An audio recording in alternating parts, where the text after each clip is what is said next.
2014. Gada rudens, un biblioteka ir plaši vērusi durvis saviem apmeklētājiem kā pilnībā funkcionējošs izziņas templis Latvijā. Tieši 25 gadus atpakaļ, 1989. gadā, Gunārs Birkerts mums dāvināja pirmās skices. Ir 25 gadi pagājuši radoša un konstruktīva darba. 1998. gadā dibinājas Latvijas Nacionālās bibliotekas atbalsta biedrība. Gadu vēlāk šis projekts ieguva UNESCO patronāžu. Līdz ar to dažādu valstu atzīti eksperti šo darbu vērtēja, lai mēs iegūtu patiesu labu rezultātu. Lai dabūtu to vienbalsīgo UNESCO atbalstu, bija tas lobbyings jātaisa briesmīgs. Es domāju, ka mums ir 180, cik tur valsts. Viss 180 es neapstaigāju, bet 100 gan, vai ne? Un tas bija briesmīgi staigāšana no vienas misijas uz otru un visiem laipni runāt un stāstīt, kas mēs esam. Un es atrodu, ka tas nebija tik nepatīkam, tāpēc, ka es tik ļoti ticēju, ka tas pasākums, un ticu joprojām, ka tas pasākums ir unikāls.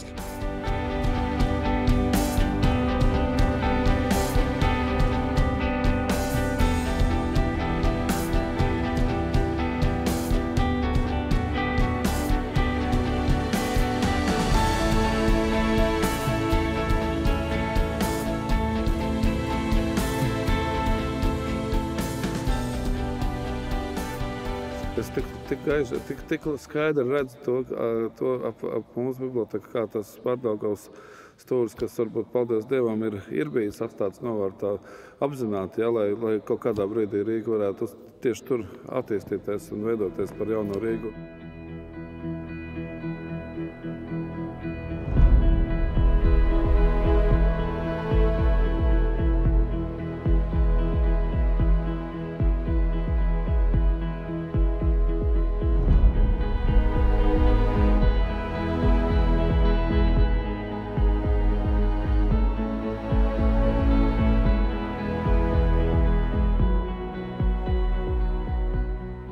Ja es viņu ieliku kvadrātā, tad es viņai nevaru neko pielikt klāt. Man jāmaina tas kvadrāts un jāmaina uz visām 4 pusēm. Bet, ja es lietoju laustu līniju, tad es viņu varu mainīt, izstumt ārā, ievilkt iekšā, izstumt ārā, ievilkt iekšā. Un es varu viņu nelietojot tieši liektu līniju, kas ir kaut cita forma, kas man pārmērīgi nepatīk, teiksim, brīvās tās amorfās formas.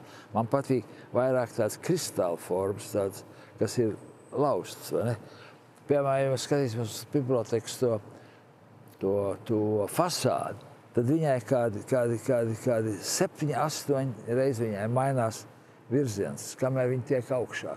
Viņi lēnām, viņi tiek augšā līdz spicītēm. Pasaules arhitektūras kritika Gunāru Birkertu pazīst kā gaismas arhitektu.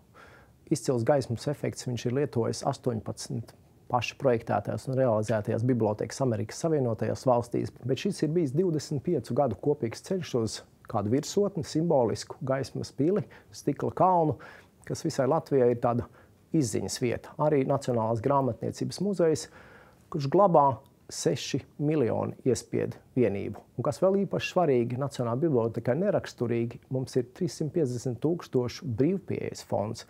Tātad plaši atvērts plašai publikai. Tas, ko sniedz rakstītais vārds, vienalga kā viņš ir rakstīts, būtu maziem bērniem jau jāatver, jo tā ir absolūta pasaule, kas atverās. Biblioteka kā kultūras centrs, kā pētniecības centrs, kā sabiedrisks centrs ir kaut kas ar fantastisko potenciālu, ko tikai ir jāprot izmantot un ir arī jāprot piesaistīt ne tik vien valdības vietējās līdzekļus, bet arī privātos donārus un draugus no tuvienes un tālienes. Biblioteka šodien ir ne tikai krāšana celtne, simboliski Daugavas kreisajā krastā, bet arī tāds multifunkcionāls kultūras un izziņas templis. Ja ienākam bibliotekā, mūs priecē arī kāds īpašs dizaina elements, un tā ir bibliotekas atbalstītāju un ziedotāju siena, kur katrs var ieraudzīt savu vārdu atbilstoši savam devumam. Te jāpiemina noteikti konferenču un koncertu iespējas Imanta Ziedoņa vārdā nosauktajā zālē un konferenču centrā. Šeit ir plašas izstāžu telpas, grāmatniecības muzejs, grāmatveikals un drīz durvis vērs arī tik ilgi gaidītais restorāns. Latvijas valdība un Nacionāla biblioteka bija tik gudrs, ka dažus gadus atpakaļ lēma, ka Eiropas Savienības Latvijai uzticētās pirmās prezidentūras norises būs tieši Nacionālā bibliotekā. Līdz ar to 2015. gada pirmā puse paies Eiropas zīmē, un atsevišķi stāvi tiks pilnībā veltīti šai funkcijai. Tātad vēl viena iespēja Nacionālo biblioteku parādīt visai pasaulē un jo īpaši visai Eiropas augstākajai administrācijai.